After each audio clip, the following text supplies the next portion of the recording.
I'm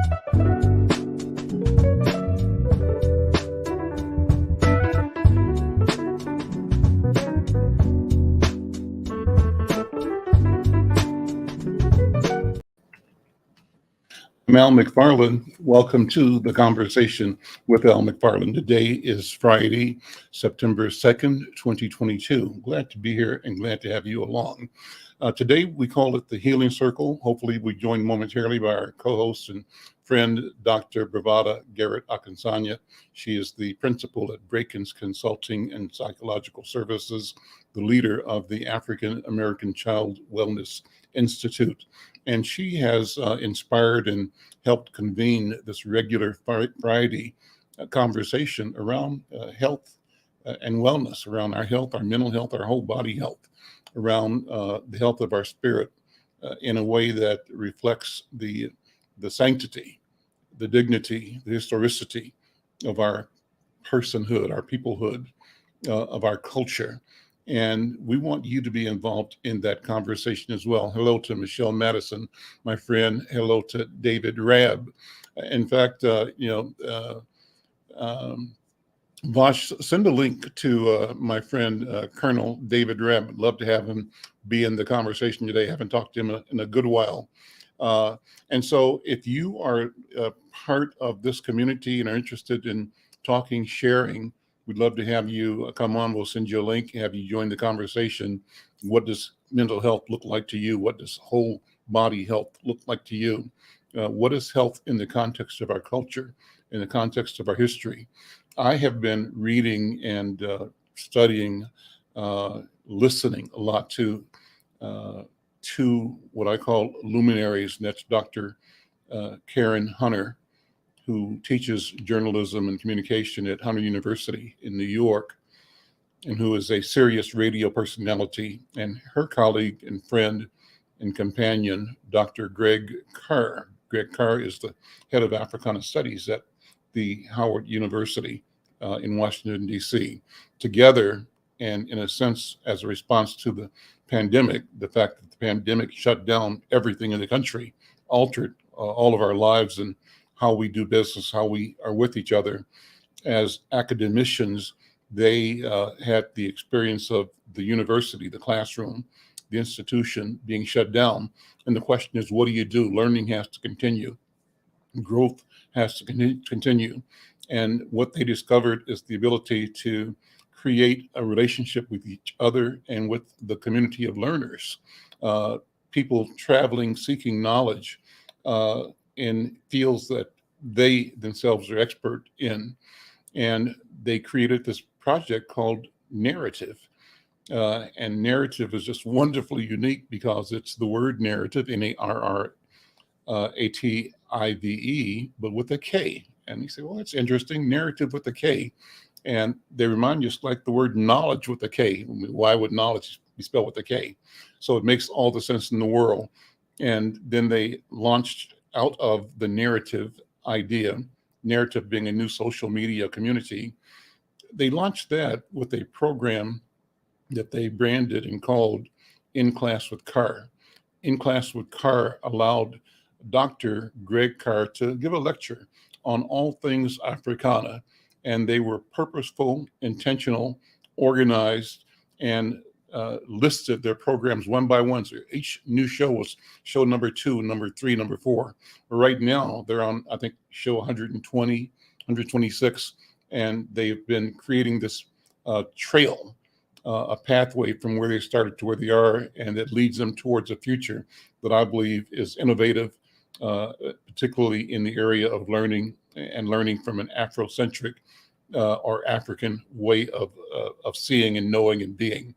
So they also created a project within Narrative called Nubia. Of course, it's Nubia with a K, Knubia.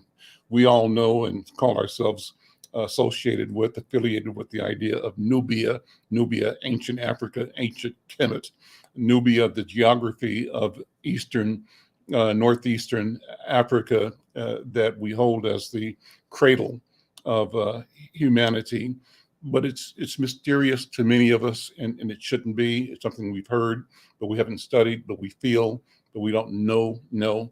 And they are creating a pathway for us to examine history differently from a lens of African scholarship, African knowledge, African invention, African centeredness.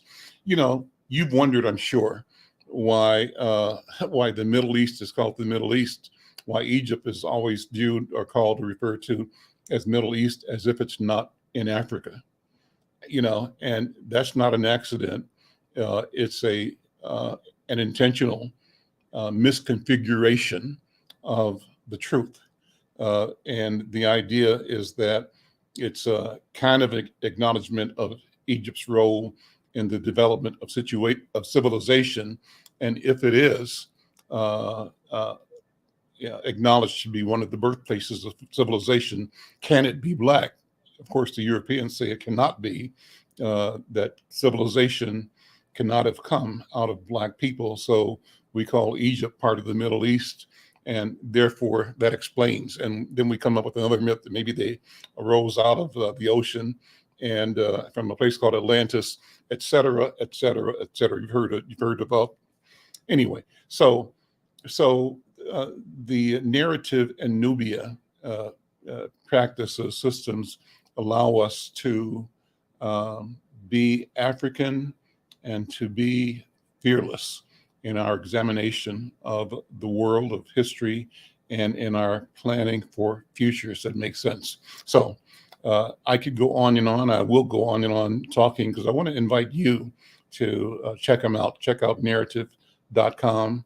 And once you're there, you can sign up and you can then be allowed into Nubia. And what you'll discover is a universe of brilliant Black people, of African people from around the world who are meeting and deciding that we want to be with each other, that we can build together. And what Dr. Karen and Dr. Carr, Dr. Hunter and Dr. Carr have done is created a living organism that they are inviting us to attach to. And what they're saying every day, every week is we're building something, bring your brick. You bring your brick. And your brick is critically important to the whole that we're creating. Well, I'll take that one step further. I'll say, show up because you are the brick. These bricks are alive, living bricks, living structures. And the life of the structure is you. So think about it. Check it out. And, hopefully, what could happen, for example, is we could create a narrative Nubia study group, perhaps right here in Minnesota, or in our online community here that attaches to, but also has, enriched conversations among us. Well, let me stop right there and say hi to my writing partner, Brenda Lyle-Gray, and also welcome in my co-host today, Dr. Bravada, Garrett-Akinsanya. Brenda, how you doing? I'm fine. How Brenda, are you? I'm well. Join me in wishing happy birthday to Dr. Bravada, A Garrett-Akinsanya. superstar. Love her. I said Diana Hawkins and Dr. B are at the top of my hero list. There we go. Dr. B, how you doing?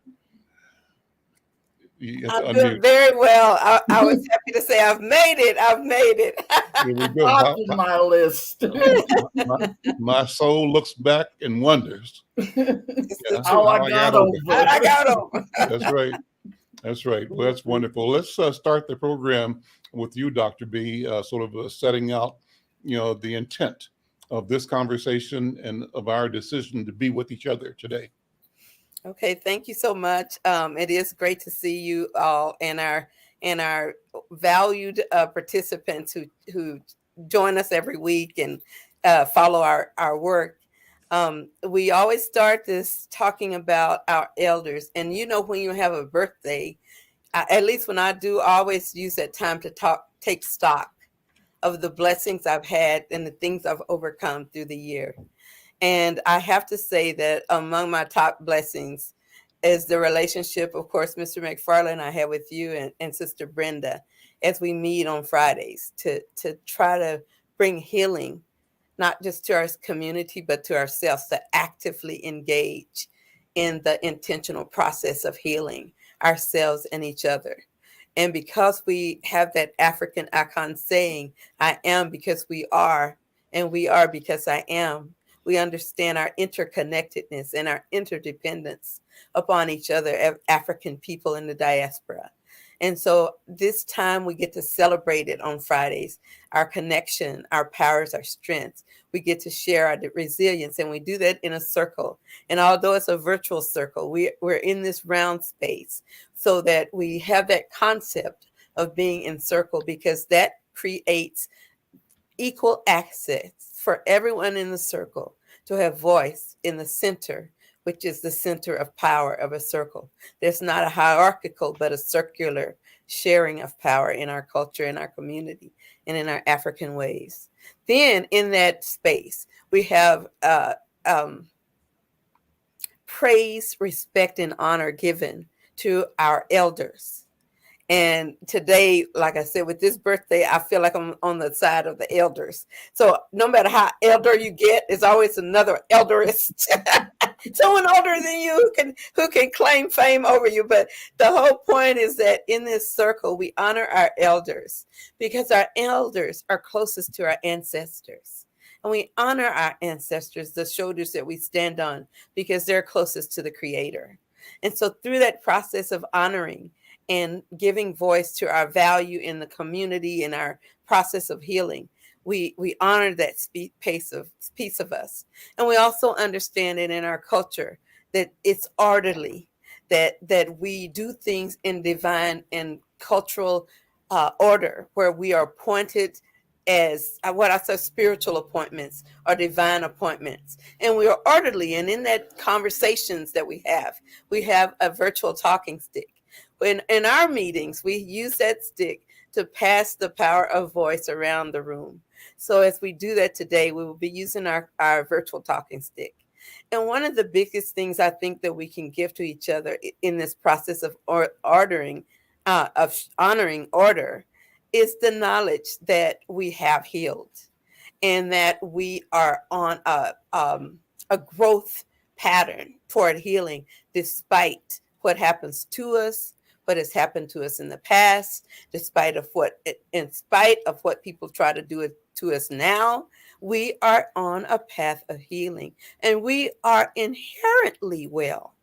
We were created well and perfectly, and honoring that perfection of our imperfections and our unique selves. We bring that today in this circle. And one of the topics I wanted to make sure we talked about today is, how do we claim our wellness? How do we wrap around that? How do we practice wellness in our everyday lives? Where do we fall short? And what are those barriers? And what can we do to overcome them? Because if we know we can overcome things, we're more likely to try. So I'm just going to start this talk with the talking stick. And I wanted just to think about the challenges. And when we talk about wellness in our community, it's holistic, right? It's a holistic model of wellness. And it's embodied by the values of the Nguzo Saba, the 7 principles. And I've added one, an 8th one, Busara, which is common sense or practical wisdom. So African people, we not just learn structured or formal learning. We learn through parables, by analogs, by stories. We learn in not so formal ways. That's why we have those things, those fables and things, and proverbs and things that teach us. So today we're going to honor how we are well emotionally, right? Ujima. Culturally, and culturally, Kaumba. Physically, Kujitagalia. Financially, Ujama. Socially, Umoja. Spiritually, Imani. And vocationally, Arnia. How do we honor those parts of ourselves of hoping and helping and supporting each other? Like I said, emotionally, Ujima. So as we talk today in my staff meeting, we went around the circle claiming what we do to keep ourselves well as healers. And each of you, I'd like to say, Sister Brenda, Brother Al, each of you heals in your own way. So, Sister Brenda, your profession, your NIA, your calling has been to be a teacher and a writer and a keeper of records and a voice. You hold voice and wisdom sacred in your writing because it's not just for that moment. It goes on into infinity because you put it down. Brother Al, it goes on into infinity because you tape it, you see it, you hear it, you synthesize it, and it's metabolized in our very bodies when we sit together in this space. So I am honored to sit with two people I know have brought the spirit, lived the spirit, still living to tell about it with 2 or 3 snaps and continue to evolve. So with that, I'm going to say one of my favorite parts of being well is sitting with you all on Fridays. I have a lot of them, but I'm going to just start with that one. And I just told you why it heals me. So I'm going to pass the talking stick to Sister Brenda. I'm going to accept it, Dr. B. And are we sticking with the subject of how we keep ourselves well? Yes, let's do. I love a big breakfast. I don't care how early it is. I'm a breakfast person. I do walk 30 minutes a day, and I'm on the tennis court 3 times a week. So it's been pretty rough this summer because we've gone from smoke and fires to monsoon. So I started watching my lessons on YouTube because I couldn't get on the court. But I've always done that, especially walking when I had a dog. You know, I had a Siberian Husky, and Biko and I walked 3 times a day. And I love it. You know, the sun and meeting people and yep. So breakfast and walking. And I'm going to get me another dog so I can walk some more. So I'm going to pass it on to Little Al. That's what they call him, Dr. B, because his dad was Big Al. And everybody knew Big Al. So we call him Little Al. That's I'll take the stick. That's rich, Brenda. That's cool, actually. You know, and Kamal, when he's on Thursday, every now and then calls me Alvy. So I grew up as Alvy. Yeah. You know, that's what they knew me as, or the little Al. And that's amazing. Before I start, I want to say thanks to Michelle Madison, who watches every day. And she sent a note. You'll see it in the chat that says, Michelle is saying, today is my dear mother's 84th birthday. Her mother and father were born in the islands of Turks and Caicos and Antigua, respectively. I'm preparing for her celebration right now. However, couldn't miss the Al McFarlane show. Well, we are so glad that you are here, and happy birthday, happy 84th birthday, Mom. And, you know, you're like family to me, to us, Michelle, and we are celebrating dear Mom's birthday with you. And so thank you. So the question is healing. And, you know, and what I think this acknowledgement and connection with Michelle is healing. It's healing for me. I believe it's healing for her. She says she's here every day to watch the show. And that means a lot for me. It heals me to know that as I speak and as I talk and as I walk and work, that the energy that flows from that activity is also transforming, being, you know, touching, and if it touches, it transforms everything around me. So I have this picture, maybe we talked about this before, Dr. B, but if I do it again, it's fine, of what it means to be an activity, an activated, I don't know the right noun, but an activated being or unit or thing. You can name it whatever you want to, but I'm referring to what it is that makes us human. And I think you have said, Dr. B, that, you know, sometimes you described us as spirits occupying a human form, and that suggests the eternal nature of our existence, of our being. that the present format called this life is but an element, but a step on a continuum, and the continuum has no beginning and no end. In a sense, as you said, Dr. B, it's circular. It always was and always will be. And so it renews itself, and it's consistent with and reflective of the pattern of existence and of nature itself. And so to connect with and to think about and to feel that sense of being both in the circle and being the circle, that is a healing and a regenerative and a restorative feeling. So what do I do to heal? The answer is I seek to be myself. Be me, be me, be me all day, and keep exploring, developing an appreciation and awareness of what that is, of who that is, and the search informed by the belief that I am both part of a circle and I am the circle at the same time, one and the same. With that, I'm going to pass the talking stick back to you, Dr. B. And I got more to say, but I'm gonna wait for a second, take a breath, and come back. What did Serena say yesterday? I'm just Serena. That's it. Yeah, just Serena. I'm just Serena. I love that. When she whipped up on number 2. Yep. I don't know about the rest, but they definitely didn't expect that. So they had to go out and buy new cameras because they thought they were taking the last picture of her on court. I'm sorry. You know, I have not been behaving this week, Dr. B. After Lindsey Graham said we were going to have blood in the street, I had to apologize to my boss and say, I'm going to behave. But when I woke up and saw that, I was just furious. Yes. For what purpose? So anyway, I'm sorry. but you know, that's the whole point about taking the stick.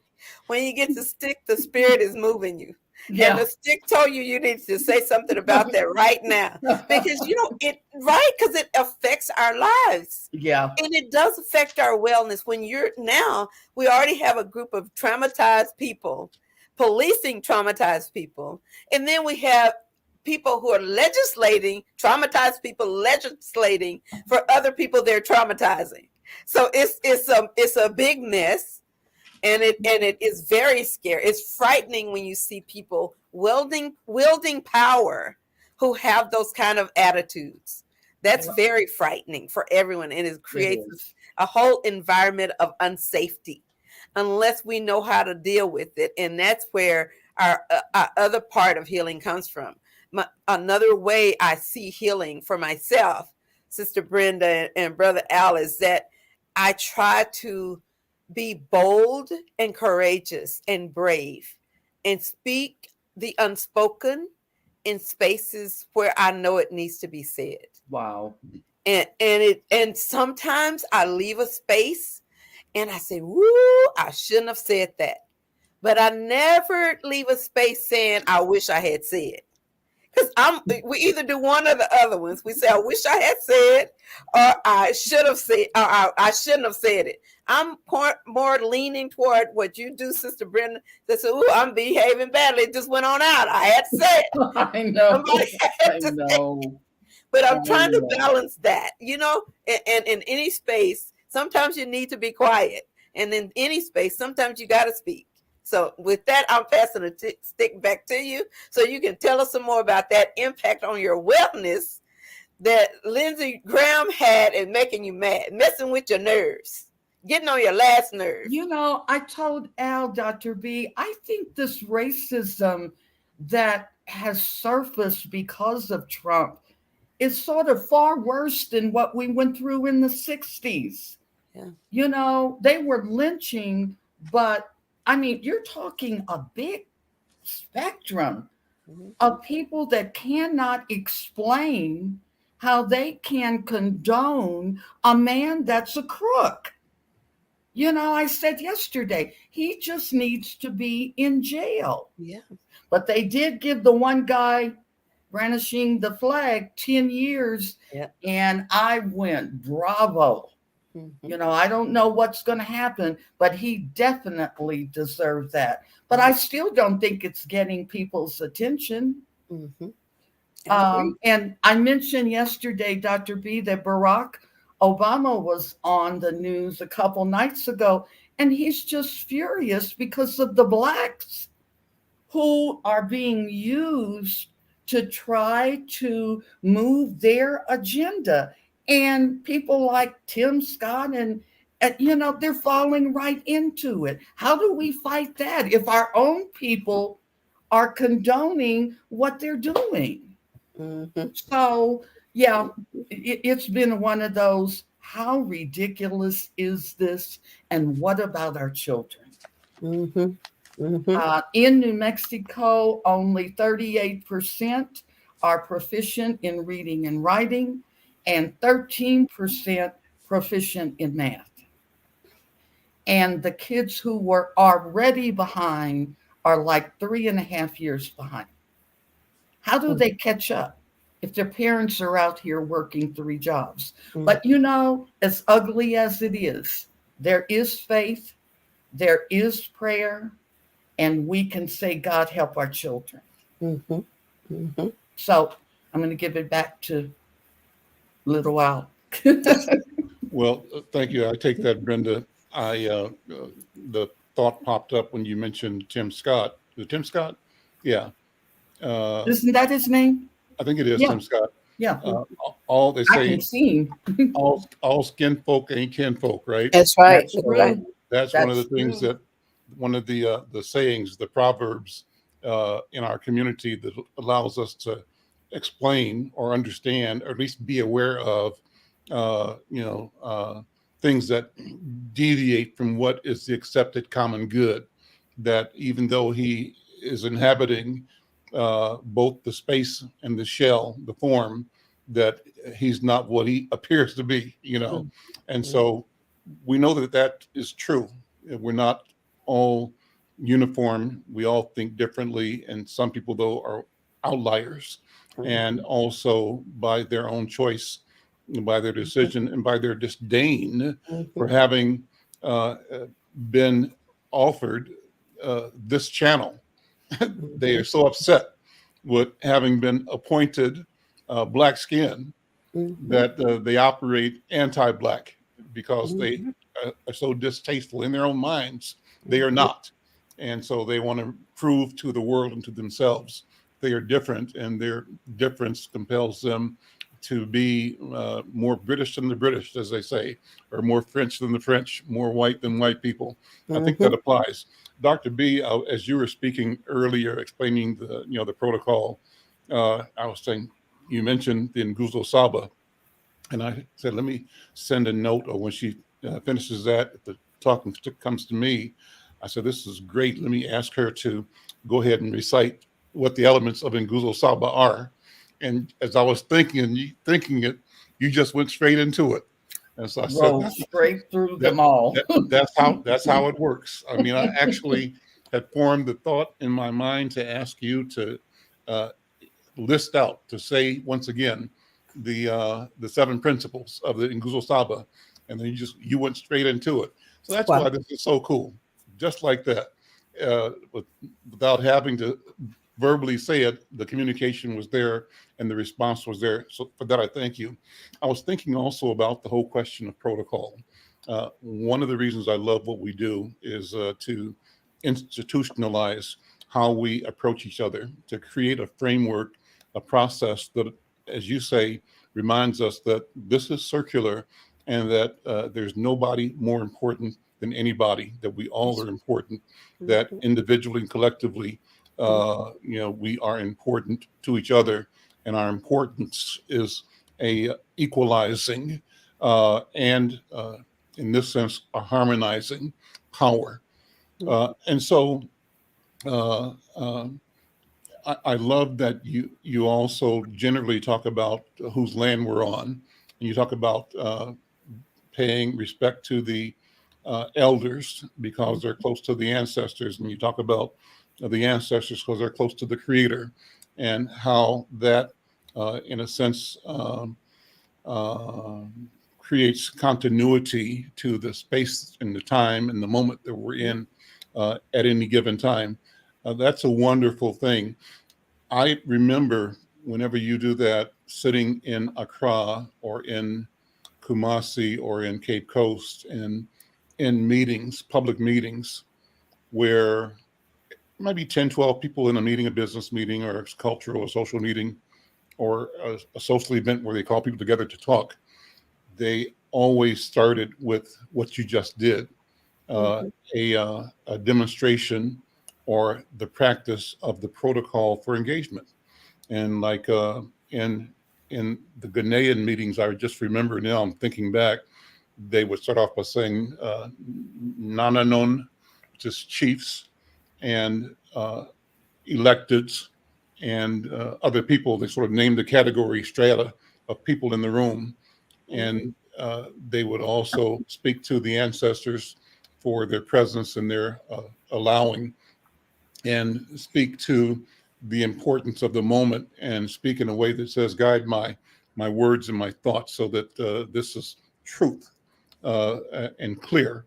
And and so as I said in Ghana, hearing that time after time after time, my thought was, wouldn't it be wonderful if we, with more intention, uh, continue to develop the practice, the protocol of how we are together, how we get together, and how we share conversation in a way that affirms and elevates this notion of respect at the center of each engagement.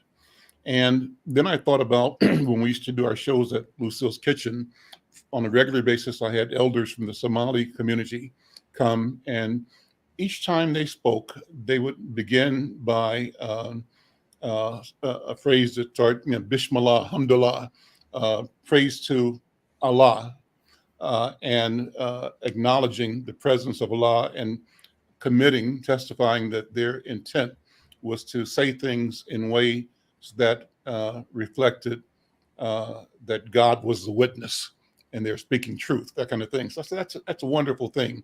Then the last thing I thought about is that that's kind of what we also used to do in our churches. When you get up and testify, you'd say, give an honor to my God, the Father. And you got a whole hierarchy in a sense, or a structure that you acknowledge the existence of, and then you make your statement, you give your testimony.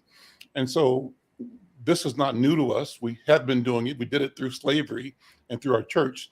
And my question and my expectation, my hope is that can we figure out a way to be intentional and bring that practice abroad again in the community? So it doesn't depend on which religion you're from. No matter which one you're in, you can still do it. It doesn't depend on which club you're in or which activity you're at. It's a way of training young people and ourselves in how we be together. And to me, to think about that, to be intentional, and to set forth a practice that can be replicated and become popular because it's useful, that to me is a healing exercise. All that to get back to the question of how do I heal? Heal by engaging us around thoughts, about practices, about procedures that honor our history, honor our culture, and allow us to know how to be together every day. With that, I'll pass the talking stick back to you, Dr. B. I love what you're saying. And I was just thinking as you were talking earlier about how in our African American culture, we have remnants of our fractured but repurposed African selves. Mm-hmm. And one of those remnants is definitely seen through the church. And I was even thinking further, and I was really, really thinking exactly what you were thinking about the way we stand up, say, giving honor to God and our Christian Mm-hmm. friends, pastors such as that. We just go Yep. through that same process. And, but I also thought about nowadays, I even see, I don't know if I can say it about white athletes, but I see Black athletes when they win something or when they even don't do well, they say, I give honor to God for getting me here. And then they'll start naming the different people and not even understanding that that cultural way of being is so deeply rooted in the way we live and move and behave as an African people. And so I think we have many spots where that occurs. And I don't even know if it's taught so much intent. It's not so much as it is intentional as it is organically poured into our spirit as the way to be. And so I'm going to look at sports next time I see a basketball game or football game, and I'm going to see if I hear any white people saying it. Because I don't know that I can say I've heard them, but I definitely have heard a lot of Black athletes, men and women, open their mouths, give God honor to God, and then their team and their coaches and their fans, but they start out like that. And so we have many things like that that are our strength, and we don't recognize them because they've been passed on. And then we have people who, what's the word I'm trying to come up with? Who are in a space of their ethnic identity of being what we call conformist. So when you're in the conformity stage of your ethnic identity, because there are stages of one's ethnic identity, a process called negrescence in which we become Black. We know what Black means in America. But in that first stage, there's a great deal of conformity, believing that white is superior. Everything that's white is good. And we demonstrated that with the doll study introduced by Kenneth Clark, where kids were like 3 to 5 years old, picking the white doll because it was smarter or it was prettier or it was nicer, and looking how that challenge and the development of that internal cognitive dissonance where it doesn't fit, it doesn't make sense, because I'm nice too, like this white doll, but if somebody tells me as a 5-year-old Black girl to pick which doll is like me, and I think Black is bad because I've internalized that and white is good, it creates confusion, which we call dissonance. And to choose that Black doll creates confusion because I know people see me as Black. I know I'm Black. So I choose that Black doll, but I still have a question. How can this be a Black doll and I'll be nice? And that happens so early on in our development. So part of our wellness is to have, and my brother named Akbar said, he calls it alien self disorder. You don't know who you are. You're alien to yourself. And so we have a lot of people with that internalized racism where white folks, ice is colder. Everything about white folks is better. And what we have to do is recognize our Blackness and revel in it and honor it and celebrate it. So with that, I'll pass to stick on to Sister Brenda. I was just sitting up here thinking about a statement that one of my students made. And it's interesting, Dr. B, because some of my students watch Thursday and Friday especially. And it's so funny. I tell Al, they pull out dictionaries and write down these words that Al uses because they can't come off of the show real quick and look at the thesaurus on the computer. So it's like, I'm going to write these down. And then they call me, how did he say that word, B. Gray? I said, look, but one of them made the statement. As a matter of fact, it's been 2 or 3 of them. And these are kids that are 17, 18 years old, freshmen in college and whatever. Why is it, B. Gray, that we can't all sit at the table at the same time? I don't get it. These are kids asking this, and I can't explain it. Al and I interviewed downtown Minneapolis, our Minneapolis Downtown Council. Every one of them was white. Minneapolis isn't all white, and why is it that there are not representatives from the diverse group? And so then Diana Hawkins sent out a quick text. She said, and it's the Chamber of Commerce too. So a long way to go. And we might be interrupted because we don't know what's going to happen in November. but it goes back to the beginning of how we need to know who we are and where our source of strength is. I mean, I've been through it, but I will not stop.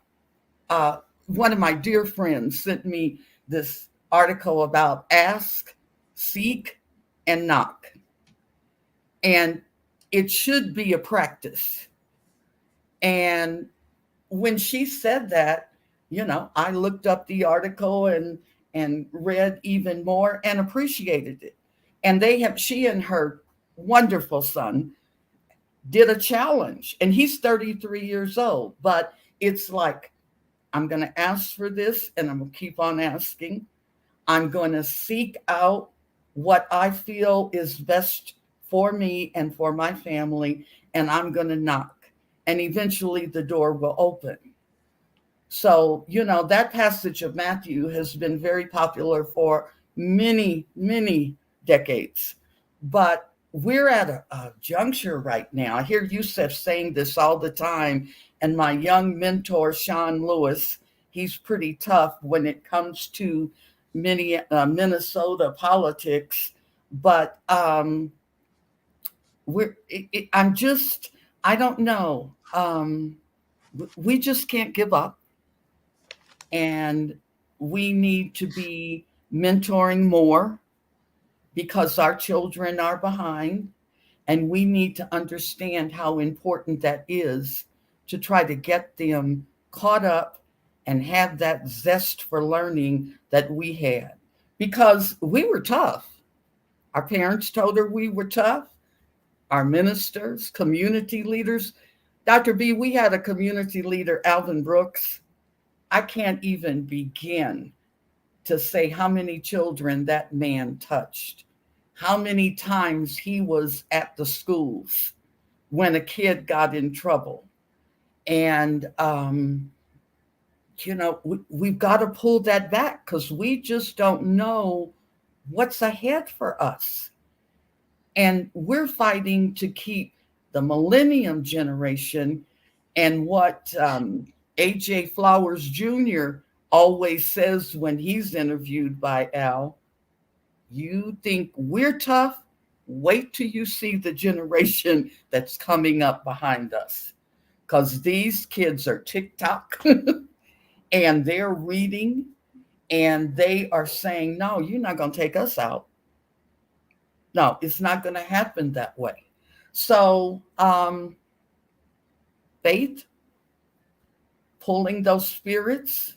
I can hear Hattie Bell, my grandmother, right now, and see her out in the yard telling us to skin the switch that she was going to use.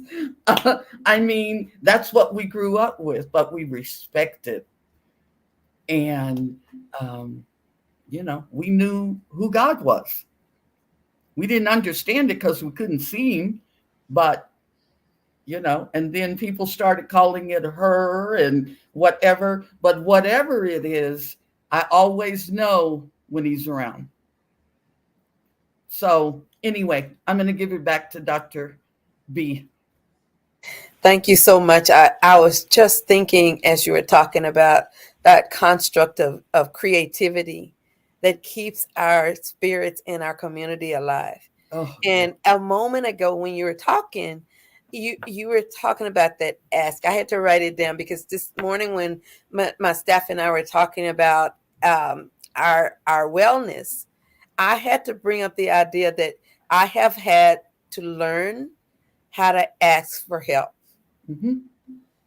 And I have had to learn it, and I'm still learning it because there are so many avenues and spaces where there's no help to be found.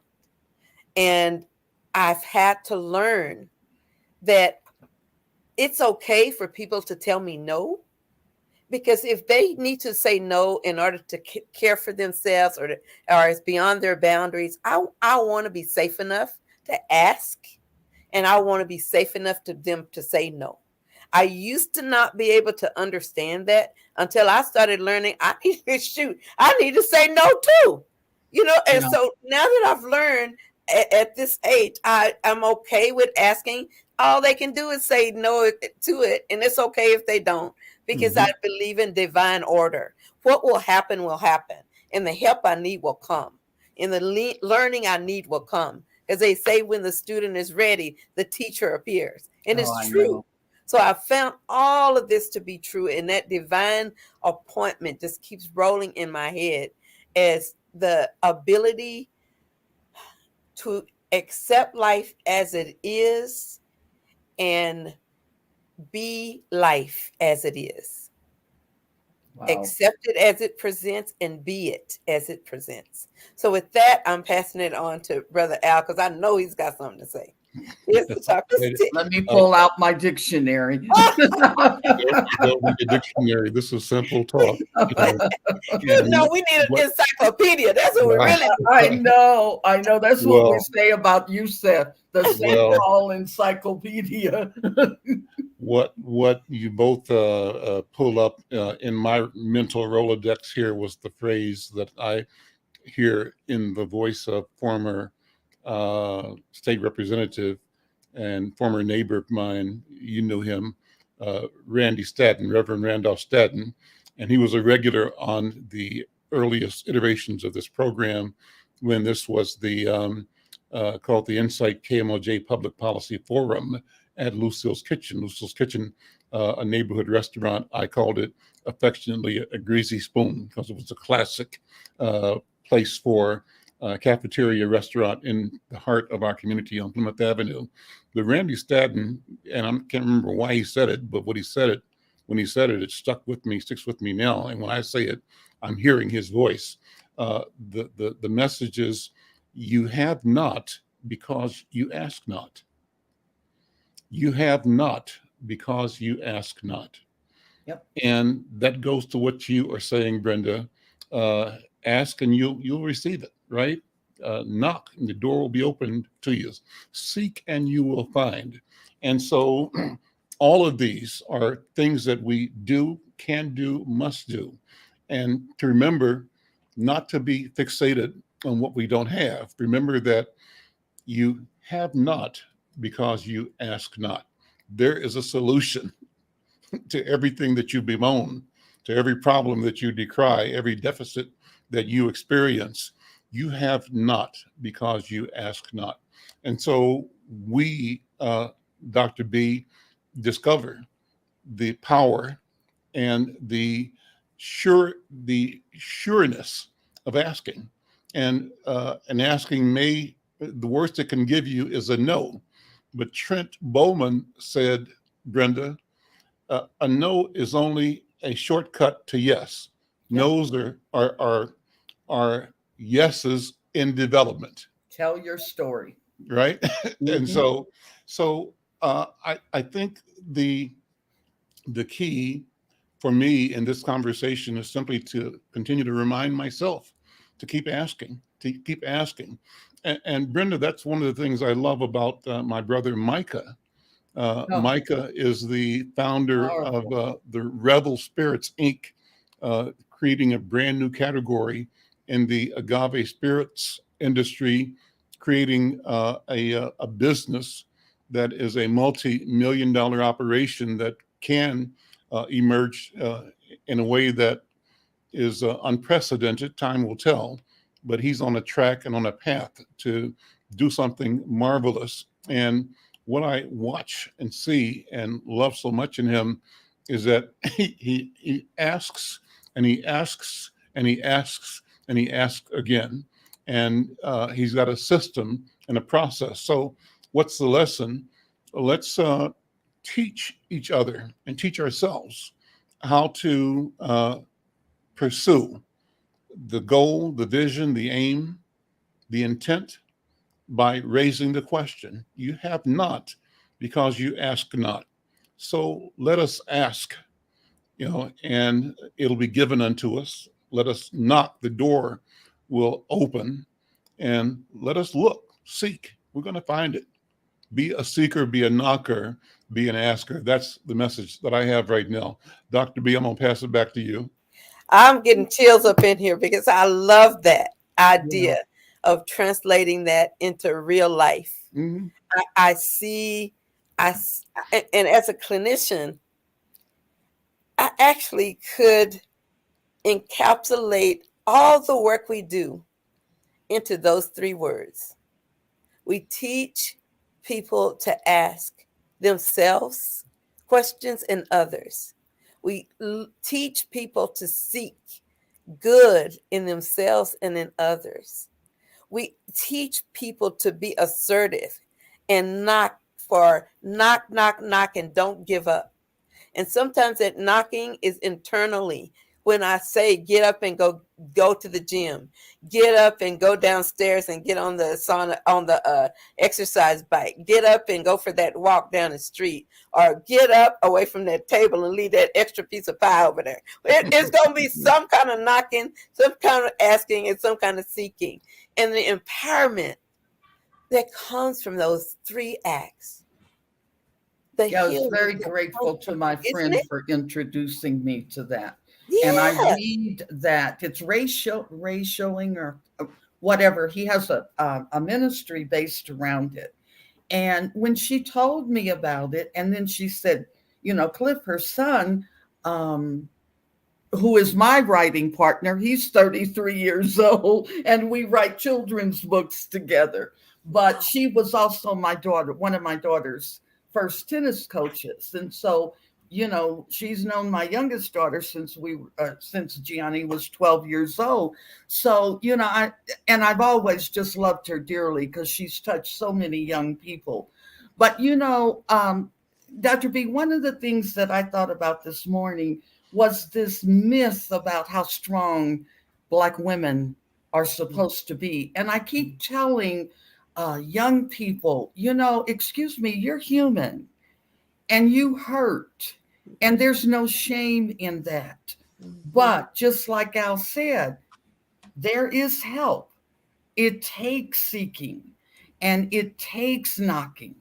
Your business should be around the country. If it's not you, it's offsprings and clones of you, because people need help. I do. I most definitely do. Because I'm hurting.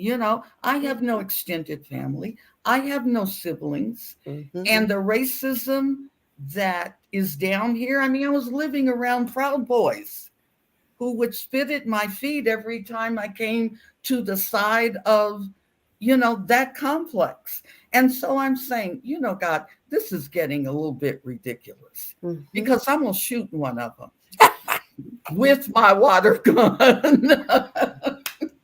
But anyway, I want young Black girls to know their beauty, and I want them to know their strength, and to know about the survival of indigenous people who face genocide. When you think of 55,000 Lakotas that went down to 5,000, and alcoholism, starvation, fentanyl, you name it, that they're suffering from it. And that's because the trauma was never dealt with from one generation to the other. We had a strong foundation growing up on 28th. There's no question. And if we had not had it, I talked to my best friend last night, who is also a Brenda, who was born on the same day of little Al, and how many minutes apart. But I was talking to her and she was saying, Brenda, it's getting to the point, we're at the age where things are starting to happen with the people that we know. Yeah. And that is an inevitability that we cannot ignore. And we need to step up and, first of all, understand it, be there as a resource and a help for people, she said, like you, that really don't have anyone else right now. Because, I have 2 daughters who, one had dental surgery, the other had the knee surgery. I can't interrupt them because I'm saying, look, I don't know how I'm going to get moved and all of this stuff. They have their own life. But the foundation that we were given as chocolate baby boomers, I call us, we knew the expectations. We knew our source and strength was at that time the fear of God and not disappointing him with the blessings that he had already given us. Mm-hmm. So I'm going to end it with that, because every time I start talking about that, I think of Lindsey Graham, and I just want to tell him, excuse me, we're tougher than you ever thought. Yeah. So, Yeah. anyway, I'm going to give it back to the boss. Okay. You got the talking stick, Brother Al. You got 4 minutes. I'll take it, and thank you. I want to acknowledge that Ricky Hicks was in the comments. I was hoping he'd get the link. We sent it to him and join the conversation. Ricky is an excellent young man, a nephew of mine that I just treasure and respect so much. But he made a couple of comments about what you were saying, Dr. B, about the athletes and Ricky, if you're still there, if you can't get on today, we'd love to have you in the conversation in the future. Our goal is to expand this conversation. I also typically, I'll say this to you, I didn't do it today, but before each program, I go through my messenger list or through Facebook, and you can share the link to groups. And I've got 4 groups that are psychs groups, and each group has several thousand or hundreds of members in it. So I usually post the fact that the program's about to begin to the 3 or 4 psychs groups. Well, the psychs groups are family members of mine, my maternal line. My mom's name was Maxine Sykes, and the Sykes come out of the Delta of Mississippi. And so there are just lots and lots and lots of Sykeses. And I think, this is something I've got to discover and learn as we go, that back in the day, both back in slavery and maybe just after slavery, we know that during slavery, our people, men and women, were used to produce wealth in the form of babies for wealth appreciation for white people. We know that. And so we know that in a sense that they were just like animals, farmed out, or I don't know the right words for it, but you know what I'm talking about. Farmed out. That's the right word. Farmed out. Farmed out. Men were farmed out, and women were made available with the intent that how many babies can you produce? Because every baby you produce is going to be another value of wealth for my estate. And I think after slavery, when they were trying to create new communities, some people had maybe several layers of families. I don't know why I'm saying this. I'll just say it's on my mind. I know my aunt told me about my grandmother. My grandmother, we called her Big Mama, Mrs. Null, but her name was Martha Harrison Null. And one of her children, her oldest daughters, told me one time that the story of my grandmother Martha Null meeting her husband Alan Sykes. That Sykes was probably an itinerant sharecropper. There might have been bands of men that moved across the state looking for work, following the crops. This is what I'm imagining, and they probably stayed with people that were located, on plantations or on private land that they own off plantations. So I'm just imagining, seeing in my mind's eye, the story that my Aunt Cleo told me, and that at some point in time, Alan Sykes was in the home of Harrison, Ollie Harrison, and his wife. Ollie Harrison would be my great grandfather, and his wife, Lizzie Harrison. Lizzie Harrison is the woman whose picture I showed you, who's on my counter, who was born enslaved or the property of another human being.